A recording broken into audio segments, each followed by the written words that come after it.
I never wanted him to go into the garden to work, for if he did, it would not be 15 minutes before there would be 3 or 4 or sometimes a half a dozen men round him, and they would tramp the ground down faster than he could hoe it up. Emma Smith. Joseph established a women's organization called the Female Relief Society.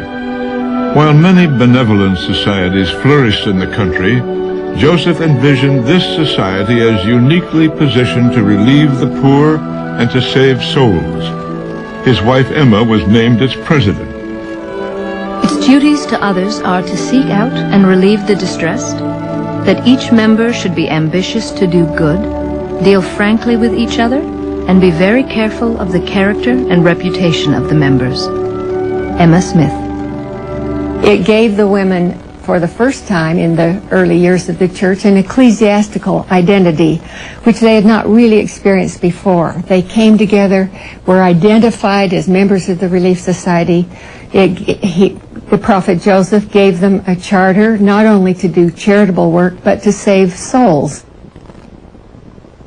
The centerpiece of Joseph's nauvoo was the temple.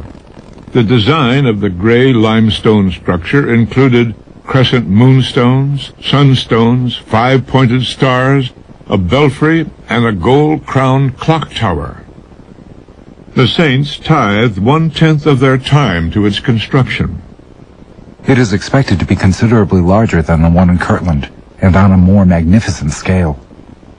If it should be the will of God, then I might live to behold that temple completed and finished from the foundation to the top stone. I will say, O Lord, it is enough. Lord, let thy servant depart in peace. Joseph Smith. The temple idea is truly remarkable. There are so few immediate precedents. You have to go back to the Bible, really, to find a temple of the kind Joseph was interested in. But almost immediately, within a year after the church was organized, he laid plans to build a temple. And thereafter, his undeviating course was to create cities and build temples. That temple was at the very heart of Mormon worship. In anticipation of the temple's completion, Joseph administered to a selected few sacred priesthood rites.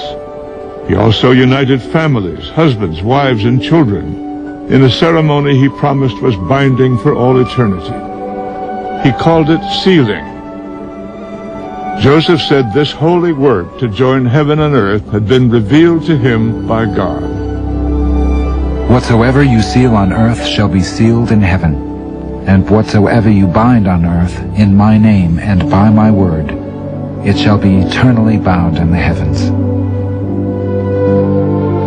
He taught me many great and glorious principles concerning God and the heavenly order of eternity.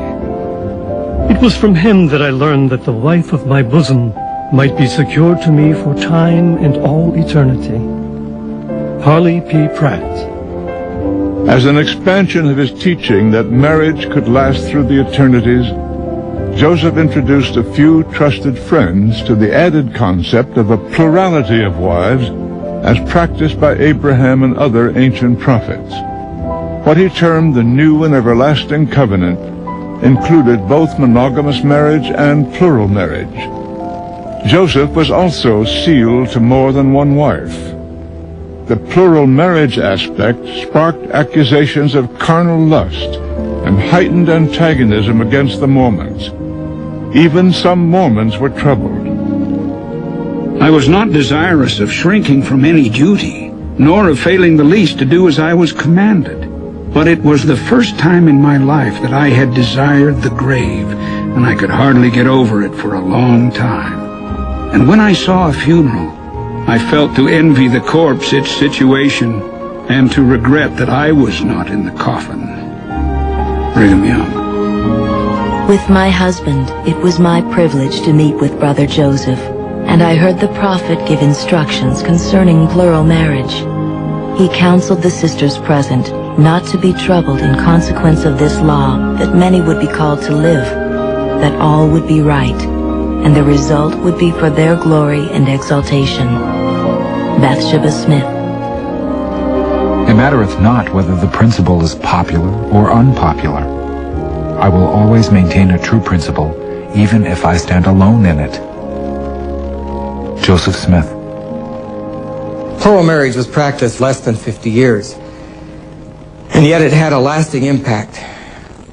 Folks came eventually to identify Latter-day Saints with polygamy. But today, sometimes the first question asked is, how many wives do you have? And yet Latter-day Saints have not practiced polygamy for 100 years. It had a powerful impact in separating us, in drawing up boundaries, in making Latter-day Saints a people apart in a way that has persisted as a core part of our identity. By far, the majority of the church did not practice plural marriage. We can only look at their diaries and reminiscences and some temple records to get a figure, but the majority of those who did practice it accepted the doctrine after it was introduced publicly to the church in Utah in 1852.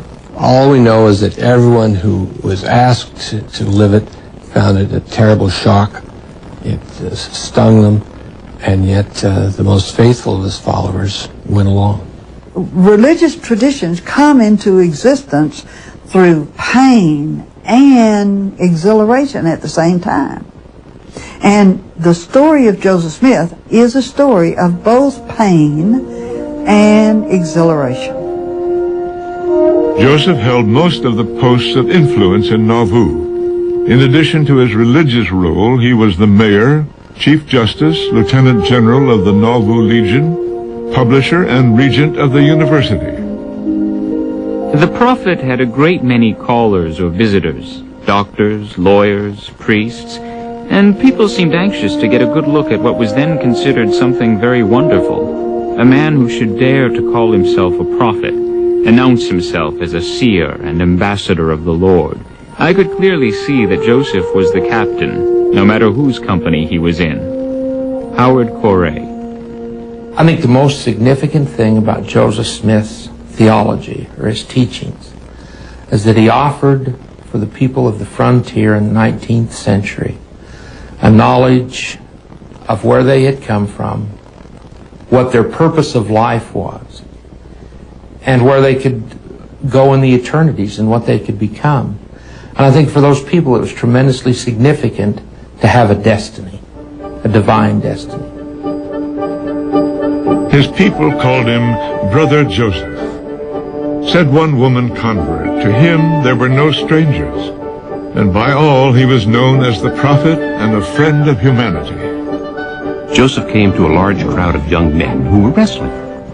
Among the boys there was a bully from the harp. He had thrown everyone on the ground who took hold of him. When Joseph came to the crowd, he went into the ring to take part with the boys in their games.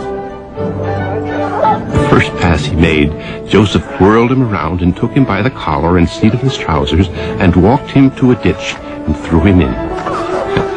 Then, taking him by the arm, he helped him up and said, "You must not mind this. When I am with the boys, I make all the fun I can for them." Calvin W. Moore.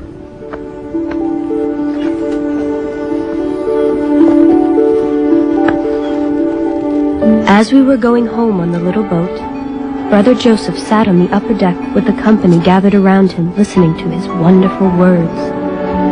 My father sat opposite him, so near that their knees almost touched. I, a little girl, being tired and sleepy, my pa took me in his arms to rest. Brother Joseph stopped speaking and took my feet on his knees, and when I would have drawn them away, he said, "No, let me hold them. You will rest better." Mary Ann Winters. While Joseph's popularity grew among his people, so did the animosity of his enemies. Newspaper claims that Nauvoo may soon outrival any city in the West, no doubt angered sponsors of competing communities. The upstart Mormon city was viewed by its neighbors as not only a den for odd religionists, but a threat to their river trade and related economic enterprises. Should the inherent corruption of Mormonism fail to develop sufficiently to convince its followers of their error, where will the thing end? The New York Sun, September 4th, 1842.